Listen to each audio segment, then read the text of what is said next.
कूपा भगत। अपने गांव में कूपा भगत सबसे धर्मात्मा माना जाता था। गांव में कोई भी कथा पूजा होती थी, धर्म कर्म का कोई काम होता था, सब में कूपा भगत बढ़ चढ़कर भाग लेता था और सहयोग में सबसे आगे रहता था। एक बार उसके गांव में एक प्रवचन करने वाले कथावाचक पंडित जी पधारे। गांव वालों ने उनका स्वागत सत्कार किया। आने का प्रयोजन पूछा तो पंडित जी ने बताया कि वे उस गांव में भागवत कथा कहना चाहते हैं। गांव वालों ने आपस में राय विचार किया। सबने मिलकर तय किया कि पंडित जी आए हैं तो भागवत कथा होनी चाहिए और इसकी अगुवाई कूपा भगत करेंगे। कूपा भगत की देखरेख तथा नेतृत्व में भागवत कथा शुरू हो गई। कहा जाता है कि जैसी मंशा होती है वैसा ही फल प्राप्त होता है। कूपा भगत के बारे में भी यही बात सच थी। वह जाति के कुम्हार थे।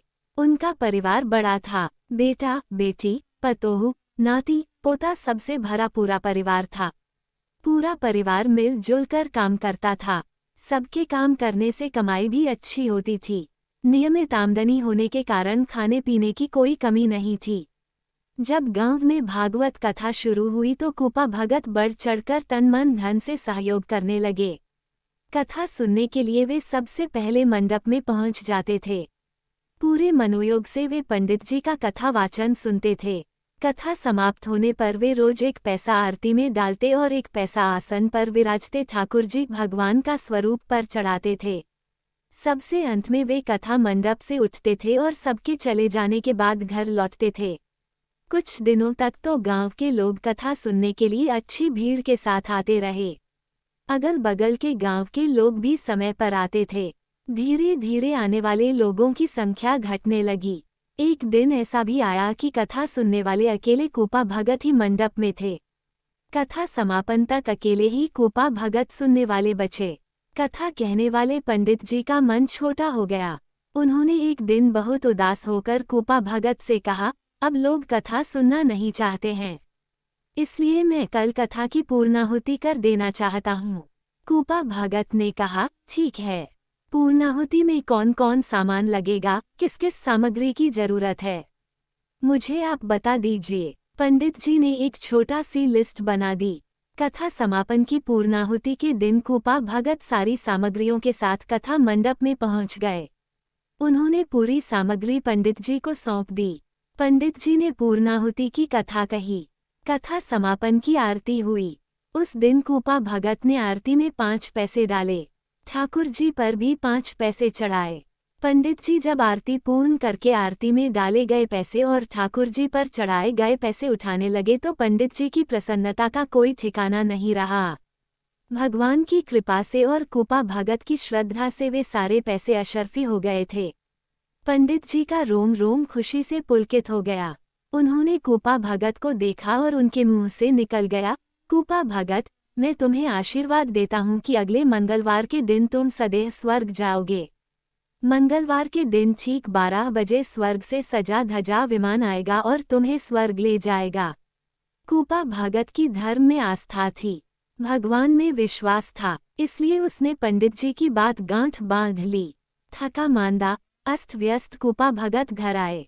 घर पहुंचते ही उन्होंने सबसे कहा कि अगले मंगलवार के दिन मैं सदैव स्वर्ग जा रहा हूँ।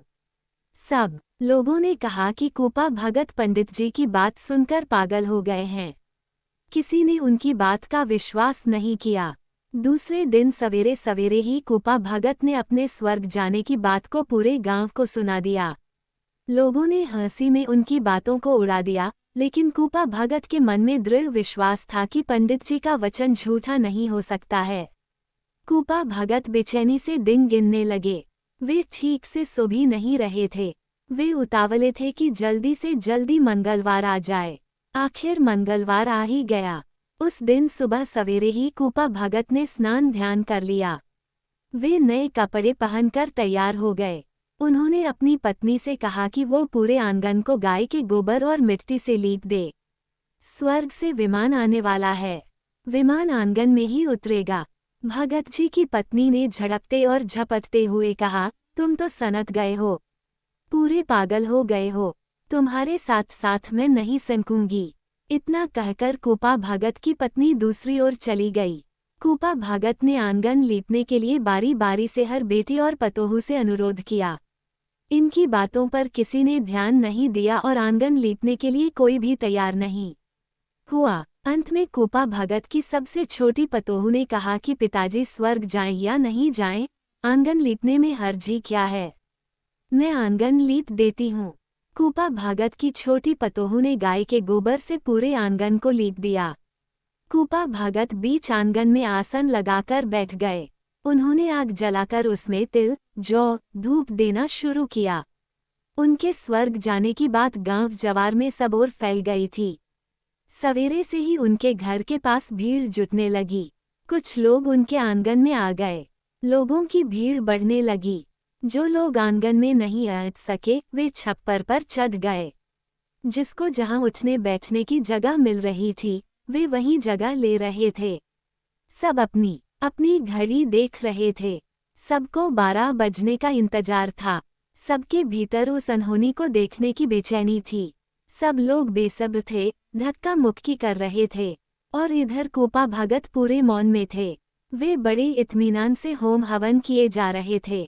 उन्हें तो पूरा विश्वास था कि 12 बजे स्वर्ग से विमान जरूर आएगा। इधर कूपा भगत के यहाँ जुटी भीड़ के सब लोग आसमान में टकटकी लगाकर देख रहे थे। उधर स्वर्ग में भी बहुत हलचल मची थी। सारे देवता परेशान थे। देवताओं की भीड़ लग गई थी। पंडित जी के आशीर्वाद से बड़ी परेशानी पैदा हो गई। देवताओं के बीच विचार मंथन होने लगा। सब एक दूसरे से विमर्श करने लगे कि कूपा भगत को लाने के लिए विमान भेजा जाए या नहीं भेजा जाए। अगर स्वर्ग से विमान नहीं भेजा जाएगा तो पंडित जी की बात झूठी हो जाएगी। लोगों का धर्म ध्यान और कथा पूजा से विश्वास उठ जाएगा। ब्राह्मण, पंडित और ज्ञानियों के प्रति लोगों की श्रद्धा नहीं रह जाएगी। यज्ञ और कथा से लोगों की आस्था समाप्त हो जाएगी। और अगर पंडित जी की बात सच साबित करने के लिए स्वर्ग से विमान भेजा जाएगा तो अनर्थ हो जाएगा। जो आज तक नहीं हुआ है वही हो जाएगा। किसी धरतीवासी का सदैव स्वर्ग में आने का इतिहास नहीं है। एक बार ऋषि विश्वामित्र के प्रताप से त्रिशंकु स्वर्ग में आ रहा था तो उसे धकेलकर धरती की ओर भेजना पड़ा। विश्वामित्र ने अपने तपोबल से त्रिशंकु को धरती पर गिरने से बचा लिया और उसे धरती और आकाश के बीच में ही रोक दिया था। मृत्युलोक का वासी सदैव स्वर्ग में आएगा तो फिर स्वर्ग की मर्यादा क्या रह जाएगी। सब अपने अपने ढंग से अपनी बातों को रख रहे थे। बहुत माथापच्ची के बाद तय हुआ कि विमान को भेजा जाए और कूपा भगत को सदैव स्वर्ग में लाया जाए। इधर धरती पर कूपा भगत के गांव जवार के लोग आंखें फाड़कर लगातार आसमान की ओर देख रहे थे। ठीक 12 बजे आसमान में विमान दिखाई पड़ा। लोगों के बीच हलचल मच गई। कूपा भगत आसन से उठकर खड़े हो गए। विमान धीरे धीरे नीचे उतरने लगा। सब सांस रोककर इस अनहोनी को देख रहे थे। विमान अभी धरती पर उतरा नहीं था। वह धरती से गज भर ऊपर ही रहा होगा कि कूपा भगत कूदकर विमान में बैठ गए। कूपा भगत के विमान में बैठते ही विमान ऊपर उठने लगा। ये दृश्य देखकर कूपा भगत की पत्नी कहने लगी कि जिंदगी भर मैंने हर ऊंच नीच में अपने पति का साथ दिया और आज यह मुझे अकेले छोड़कर स्वर्ग जा रहे हैं। ऐसा नहीं हो सकता। देखती हूँ यह अकेले ही कैसे स्वर्ग चले जाते हैं। इतना कहते हुए कूपा भगत की पत्नी ने ऊपर उठते हुए विमान के एक पहिए को कूदकर पकड़ लिया। वो पहिया पकड़कर लटक गई। विमान ऊपर उठ रहा था। अपने बाप माँ को स्वर्ग जाते देखकर एक बेटे ने लपककर अपनी माँ के पैर को पकड़ लिया। एक के बाद एक का पैर पकड़कर कूपा भगत के सारे बेटे लटकते चले गए। बेटों की पत्नियां भी पीछे नहीं रहीं। वे भी बारी बारी से पैर पकड़कर लटकती चली गईं।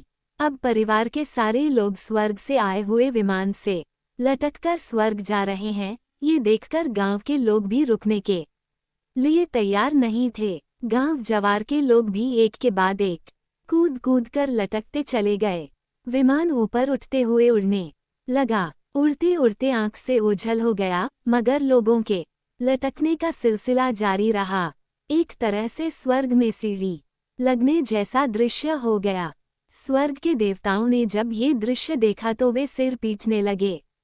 उनका बुरा हाल था। वे सिर धुनते हुए बोल रहे थे, हे भगवान, इतने लोग एक साथ स्वर्ग में सदैव पहुंच रहे हैं। ये तो अनर्थ हो रहा है। सारे देवता भागकर बुद्धि की देवी सरस्वती माता के पास पहुँचे।